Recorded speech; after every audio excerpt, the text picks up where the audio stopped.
Bom estarmos juntos nessa manhã. E eu quero que você possa sair daqui cheio do Santo Espírito de Deus. Eu quero que você saia daqui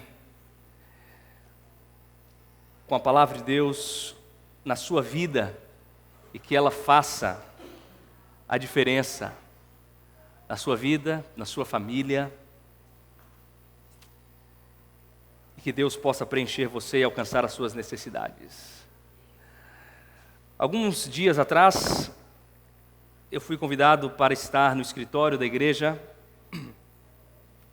falando com os funcionários. E foi-me dado um tema, dentro do Setembro Amarelo. E temáticas assim nos desafiam por diversas maneiras. Um dos desafios é que é uma temática que não é a minha área de atuação. Mas eu aceitei e rascunhei uma meditação. E depois daquele rascunho, eu cheguei em casa e falei, não, vou transformar esse rascunho, essa meditação, em um sermão. E como eu disse, é desafiador falar sobre um assunto que envolve emoção, porque todos nós que estamos aqui, de alguma forma, fomos ou estamos sendo afetados por nossas emoções, por nosso trabalho, pela pressão do trabalho, pela família, uma circunstância, pelo passado, uma herança, pela infância, circunstâncias do presente. Todos nós, ninguém pode sair aqui e dizer não, para mim, 100%, sempre 100%. Então é desafiador de fato falar, porque envolve a nossa vida como um todo. Mas eu quero deixar claro 2 pontos aqui. Primeiro ponto é que eu não estarei entrando aqui na questão profissional, tá bom? Existem profissionais altamente capazes na nossa igreja, e também cristãos na nossa sociedade que falariam melhor do que eu sobre a questão profissional e certamente sobre a questão espiritual também. Então nós não entraremos. Segundo ponto, ao não entrar na área profissional, e aqui eu estarei fazendo a minha parte pastoral do assunto, levando uma reflexão espiritual, eu também não estou minimizando o tratamento profissional, tá bom? Então, é necessário, e eu vou falar isso aqui constantemente, é necessário a busca do tratamento espiritual, emocional, profissional. E eu, ao falar, obviamente, vou dar uma ênfase espiritual, mas sem desmerecer, então isso tem que ficar bem claro, desmerecer a área profissional, que é fundamental no processo. E, recentemente, eu li 2 livros que alinham a questão emocional com a questão espiritual. Do mesmo autor, Peter Scazzero. O título dos livros dele é Espiritualidade Emocionalmente Saudável. Um outro livro dele, O Líder Emocionalmente Saudável. E olha o que ele diz. Eu selecionei algumas afirmações do livro, e ele diz algo bem interessante para nós, que não é possível ser espiritualmente maduro enquanto se permanece emocionalmente imaturo. Espiritualidade e emoção linkadas, e ele diz um outro, a saúde emocional e a maturidade espiritual são inseparáveis. Claro que, quando ele faz essa afirmação, e eu gosto de pontuar isso, ele não está minimizando a questão emocional como se a questão emocional fosse um problema espiritual. Mas ele está, de alguma forma, linkando, colocando junto a emoção e a espiritualidade, a maturidade emocional e a maturidade espiritual. Ele vai linkando, ele vai trabalhando, e ele diz uma outra afirmação: a espiritualidade cristã, sem integração com a saúde emocional, pode ser mortal a você mesmo, ao seu relacionamento com Deus e às pessoas ao seu redor. É curioso que quando a gente vai para Ellen White, e se há algum amigo aqui, se há algum amigo que está nos assistindo, e já me ouviu falar em outros momentos, pregando, eu sempre uso aqui Ellen White, eu gosto sempre de falar que nós não baseamos as nossas doutrinas em Ellen White, apenas a usamos como inspirada serva de Deus e como conselheira. E se você tem algum preconceito sobre Ellen White, minha dica, leia os seus livros, não ouça opiniões. Depois que você lê, você vai tirar as suas conclusões. Mas Ellen White, quando eu li essa afirmação de Peter Scazzero, e diante de uma diversidade de livros de Ellen White, onde ela trabalha o assunto da emoção, da psicologia, Ellen White, amigos, ela também linka a questão espiritual, a questão teológica e a psicologia. As duas, segundo ela, devem interagir e, quando corretamente integradas, fornecem a maior ajuda para a mente humana e as emoções. Em outras palavras, espiritualidade e emoção devem andar juntas. A maturidade espiritual está intimamente linkada com a maturidade emocional. E é curioso que Ellen White também, ela escreveu muita coisa sobre as emoções, baseada na Bíblia, claro, mas também baseada na sua própria experiência de vida. Ellen White viveu uma infância de dificuldade, teve lutas na sua adolescência, teve uma vida de medo, de introspecção, tanto na sua infância, adolescência e vida adulta. Ela enfrentou momentos de desesperança que resultaram em prolongados períodos de depressão. E ela teve lutas emocionais durante a infância e, por vezes, na idade adulta. É curioso que no seu próprio lar, além da sua vida, teve problemas com seu filho, com seu esposo. Por exemplo, seu filho, um dos seus filhos, foi diagnosticado com hiperatividade. O seu esposo teve alguns problemas relacionados às suas emoções ali entre 1860 e 1870, que alteraram a sua questão mental, a sua questão emocional, a tal ponto de Ellen White chegar e dizer: será que o meu esposo está mentalmente saudável? Estou citando isso para dizer para você que espiritualidade e emoção está intimamente relacionado. Estou dizendo isso aí para você, para que nós possamos talvez quebrar um tabu que existe no meio cristão, de que emoção é problema espiritual. E eu trouxe aqui argumentos de escritores renomados sobre o assunto, trouxe argumentos da escritora norte-americana Ellen White, para que você entenda que espiritualidade e emoção estão intimamente relacionados. E bem rapidamente, eu quero citar aqui 7 sintomas, para que você possa avaliar como está a sua questão espiritual e emocional. E existem 7 sintomas. O primeiro sintoma é usar a Deus para fugir de Deus. Você usa o nome de Deus, você usa os argumentos de Deus, você usa as coisas de Deus para fugir de um encontro com Deus, e você vai ver logo mais um outro assunto que está relacionado a isso. Um outro ponto: você ignora as emoções de raiva, tristeza e medo. Você nega o impacto do passado sobre o presente. Você divide a sua vida entre secular e sagrado. Aqui é uma coisa, lá é outra. Há uma dubiedade. Você faz as coisas para Deus em vez de estar com Deus. Está ligado ali com usar a Deus para fugir de Deus. Fazer as coisas de Deus achando que está tudo bem para encobertar algo que está ruim lá dentro de nós. Você encobre a fragilidade, a fraqueza e o fracasso. E você muitas vezes vive uma vida sem limites. Por isso a nossa intenção nesta manhã é fortalecer a sua vida espiritual. E de alguma forma, mais uma vez, não entrando no ponto profissional, te ajudar a vencer as lutas emocionais da sua vida. Te ajudar a buscar apoio em Deus, que é fundamental no processo, e se preciso for, buscar apoio profissional. Eu quero ir a 2 Coríntios, capítulo 12, verso 7, para a nossa reflexão bíblica nessa manhã. 2 Coríntios, capítulo 12, verso verso 7.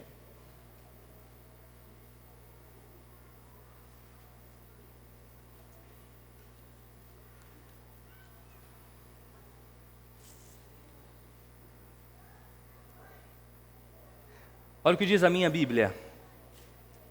E para que não me ensoberbecesse com a grandeza das revelações, foi-me posto um espinho na carne, mensageiro de Satanás para me esbofetear, a fim de que não me exalte.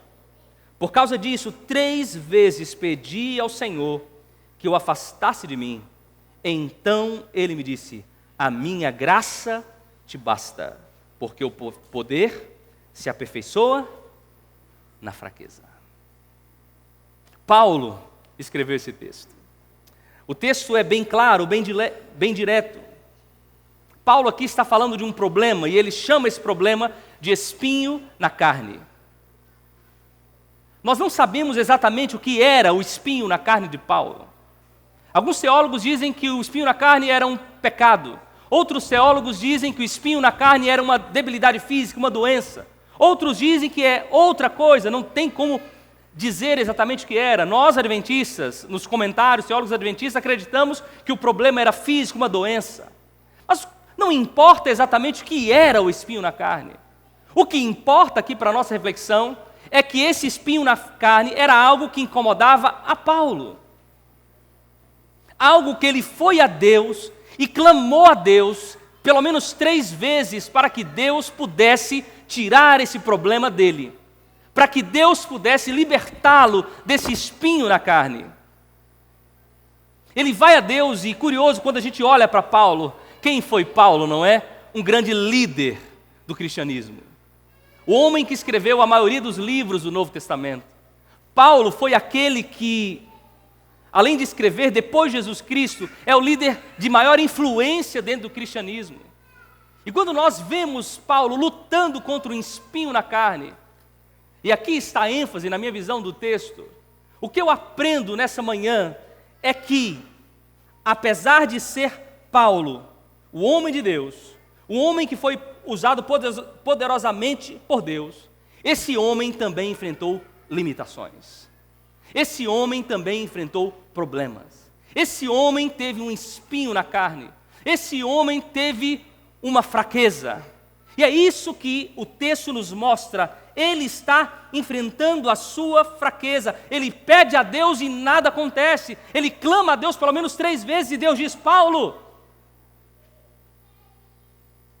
a minha graça te basta. Ele está lutando contra uma limitação, contra uma fraqueza. E o que eu aprendo com isso, amigos? Primeira lição: em um mundo onde a autossuficiência é exaltada, é só você olhar as redes sociais, os coaches, os líderes hoje só falam de autossuficiência. Mas a palavra de Deus diz que é preciso reconhecer a nossa fraqueza. Paulo nos mostra isso, a importância de reconhecer nossas limitações. Deus nos chama a reconhecer nossas limitações, porque é através das nossas limitações, é através da nossa fraqueza, é o reconhecimento de que às vezes não está tudo bem conosco, que o poder de Deus se manifesta em nossa vida.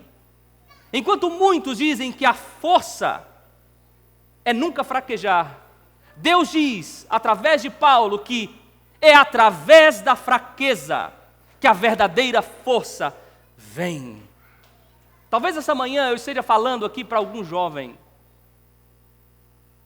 que, diante do contexto da família, diante dos desafios da faculdade, da escola, do namoro, dos relacionamentos, ou outra coisa, talvez eu esteja falando para algum jovem que esteja enfrentando verdadeiras lutas internas, além das externas, obviamente.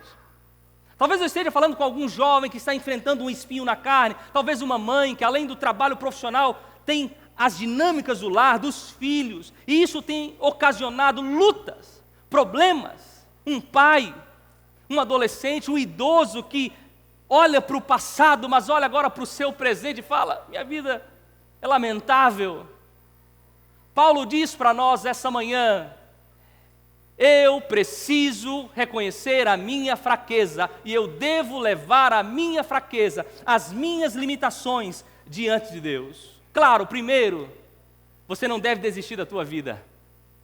Você não deve desistir por causa de um problema que está te sufocando.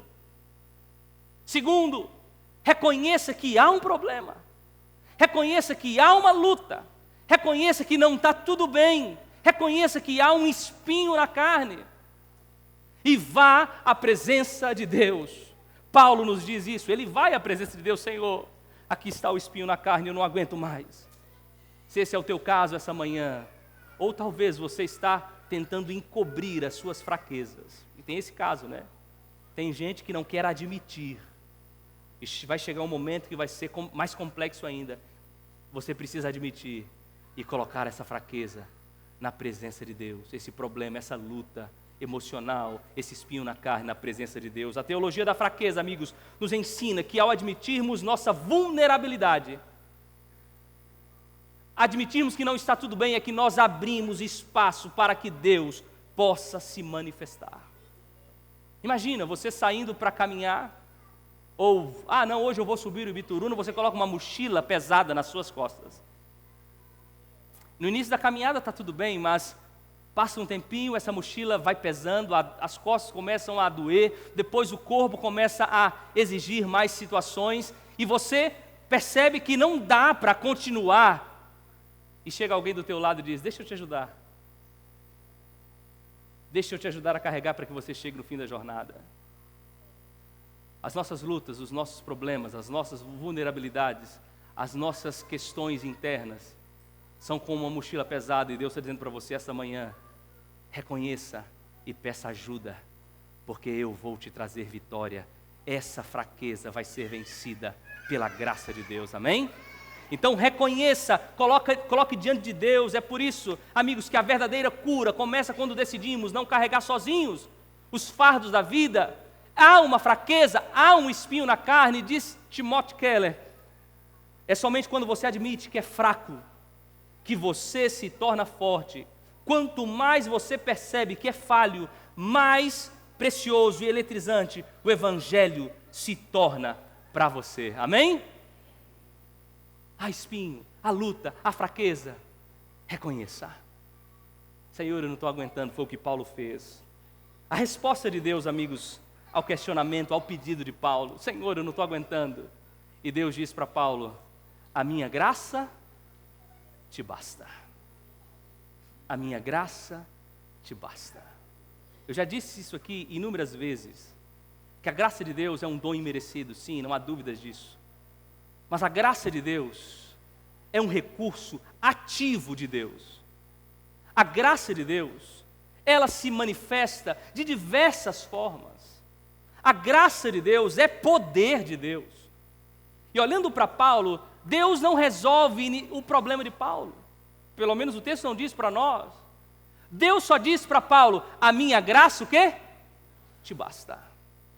Em outras palavras, Deus diz para Paulo: Paulo, a minha graça está se manifestando e vai se manifestar na tua vida de uma forma ou de outras formas. Primeira forma, através da minha presença na tua vida.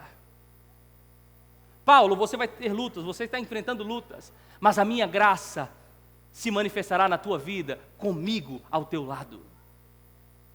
Para você que está enfrentando uma vulnerabilidade, para você que está enfrentando uma fraqueza, Deus está dizendo para você essa manhã: eu não te abandono, eu estou do teu lado, eu estou caminhando com você, eu estou e eu reconheço as tuas lutas. Deus está dizendo para você essa manhã: a minha graça está com você, a minha graça está aí se manifestando através da minha presença. Deus está dizendo para você: não desista. Reconheça a fraqueza, coloque a fraqueza na minha presença, não desista, porque eu vou te ajudar e eu vou te sustentar, amém? Deus se manifesta através da tua graça. Deus diz para Paulo: Paulo, a minha graça te basta, você não está só. É por isso que o salmista diz no Salmo 46, verso 1, Deus é nosso refúgio e fortaleza, socorro bem presente na angústia. Que convicção, amigos! Deus está do nosso lado em meio à angústia, em meio às lutas, em meio aos espinhos na carne, em meio às fraquezas, em meio aos problemas, em meio às questões que muitas vezes não é externas, são internas. Deus está do nosso lado, manifestando a sua graça, por isso, não desista.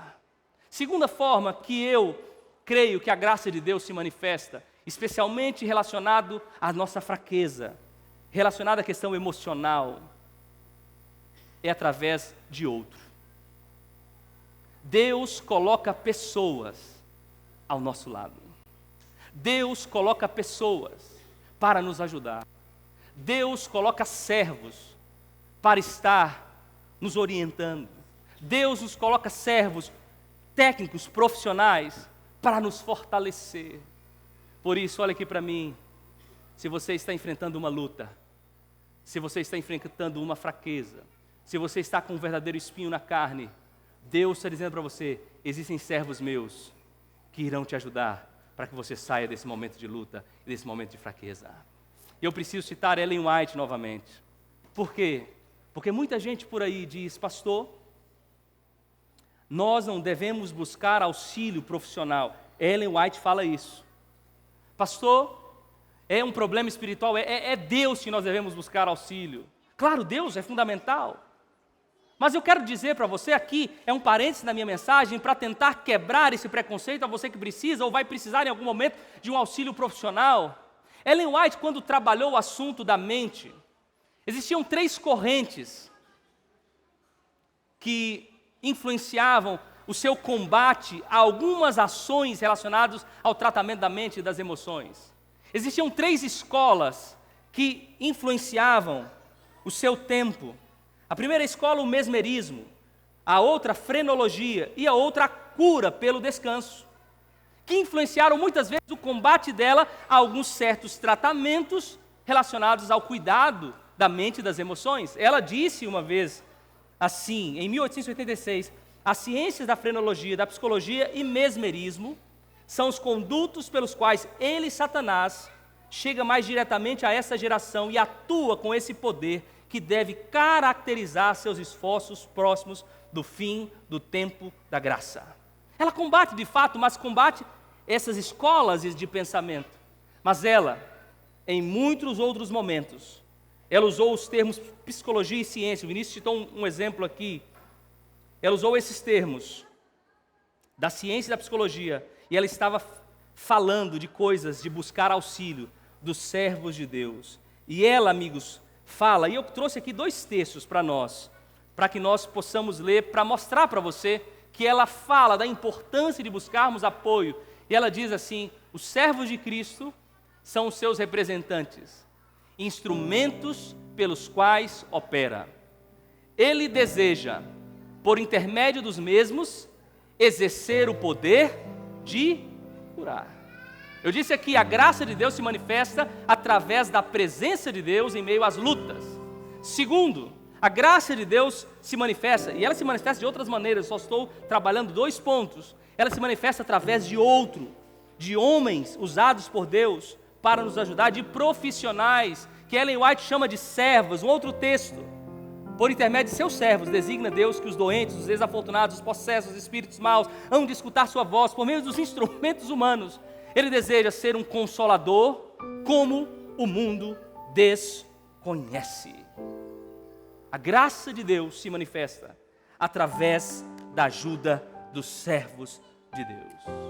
A graça de Deus se manifesta através de profissionais. E é claro, ao escolher um profissional, não escolha um profissional simplesmente pelo título. Escolha o profissional que, além do título, da formação acadêmica de excelência, também é um servo de Deus. É um homem e uma mulher que podem ser usados por Deus para te libertar desse problema que te aprisiona. Paulo diz aqui, Senhor, me liberta desse espinho na carne. Paulo aqui reconhece a sua fraqueza. Paulo aqui não titubeia. Paulo aqui não esconde o seu problema. Paulo aqui recebe a resposta de Deus. E amigos, a resposta de Deus, além de dizer a minha graça te basta, Deus diz, porque o poder se aperfeiçoa no quê? na fraqueza. O poder de Deus se aperfeiçoa na fraqueza. Esse momento de luta, esse momento onde você talvez não vê o fim do túnel, segundo Paulo, pode se transformar numa bênção para a tua vida. Porque é nesse momento que o poder de Deus, segundo Paulo, se manifesta. É nesse momento que o poder de Deus, a graça de Deus, traz coisas positivas. Ontem, no nosso podcast aqui, se você não assistiu, chega em casa, assista o podcast, quando tratou esse assunto da questão emocional. A Fabiana, o Fábio, o médico, o psicólogo, estiveram lá.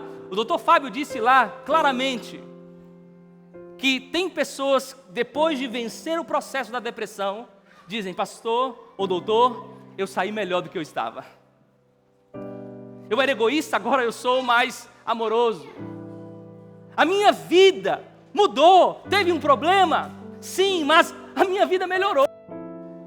Por quê, irmão? Segundo Paulo, o poder de Deus se manifesta na luta. O poder de Deus se manifesta na fraqueza. O poder de Deus se manifesta quando nós muitas vezes estamos no pó. É por isso que essa manhã eu estou dizendo para você: não desista. Não jogue a toalha. Talvez você hoje está bem, mas talvez no futuro vai ter um problema. Então você lembra disso. Não jogue a toalha. Porque é na fraqueza, quando nós buscamos a graça de Deus, o poder de Deus, buscamos auxílio profissional, é na fraqueza que o poder de Deus, ele se manifesta em nossa vida. É só você olhar para a cruz. Olha para a cruz. Um momento de derrota. Um momento que, humanamente falando, foi o momento mais constrangedor da humanidade. Mas foi o momento onde Deus alcançou a sua maior vitória.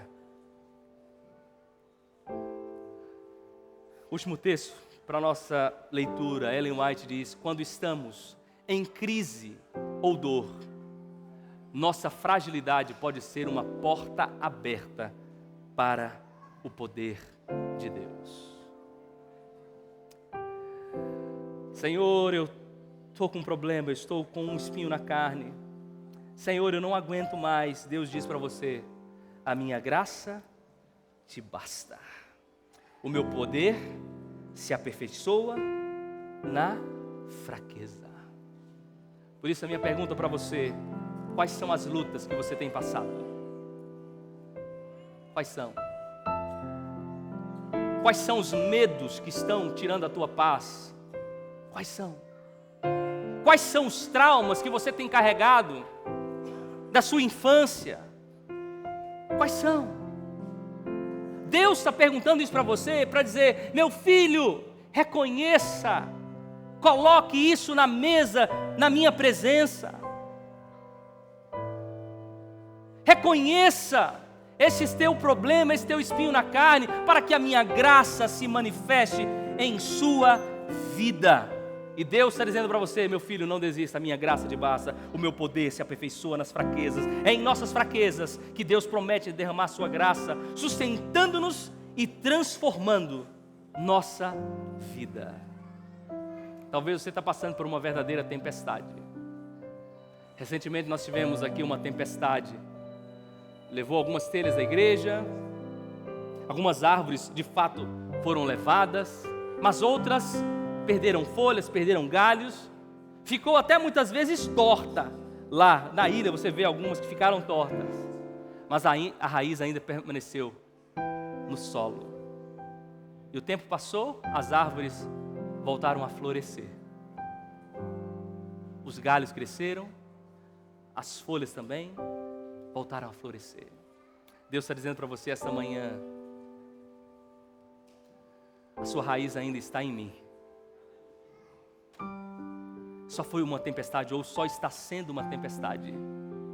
Você vai voltar a florescer pela graça de Deus. Você vai voltar a ser reerguido pela graça de Deus.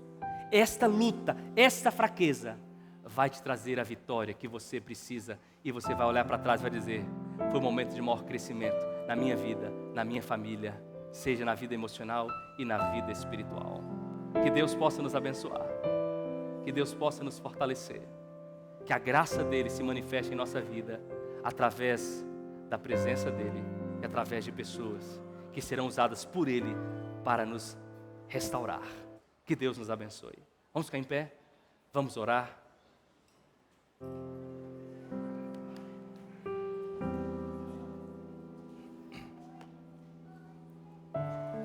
Querido Deus, Pai Santo que estás nos céus, que bom, Senhor, é estarmos na Tua santa presença.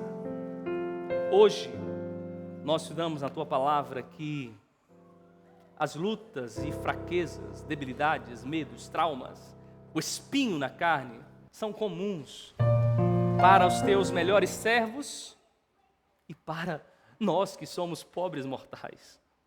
Mas descobrimos, Senhor, que é na fraqueza que há poder, que na fraqueza o Teu poder se manifesta. E o que nós precisamos fazer é reconhecer, é buscar apoio, é colocar diante da Tua presença as nossas lutas, para que a Tua graça se manifeste.